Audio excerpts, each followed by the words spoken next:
રાજ્યના દિવ્યાંગ ભાઈ બહેનોના ચહેરા પર ખુશી આવે એનાથી મોટી ખુશી સરકાર માટે બીજી શું હોય?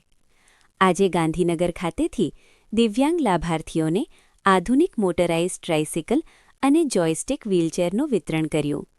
દિવ્યાંગજનોની રોજિંદી મુસાફરી અને કાર્યસ્થળે જવા આવવાની તકલીફોને સમજીને રાજ્ય સરકાર દ્વારા આ યોજનાની શરૂઆત કરવામાં આવી છે.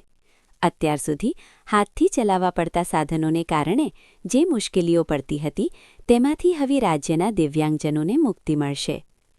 વિકસિત ગુજરાતના નિર્માણમાં દરેક નાગરિકનું યોગદાન મહત્વપૂર્ણ છે. રાજ્યના દિવ્યાંગજનો પણ આ પ્રગતિમાં સહભાગી બને અને કોઈપણ અવરોધ વિના સમાજમાં ગૌરવભેર આગળ વધી શકે તે માટે ગુજરાત સરકાર પૂરી સંવેદનાથી પ્રયત્નશીલ છે. દિવ્યાંગોને લગતી આવી જ ઉપયોગી અને સચોટ માહિતી મેળવવા માટે મારી ચેનલ રજનીશ મકવાણાને લાઇક, શેર અને સબસ્ક્રાઇબ જરૂર કરજો.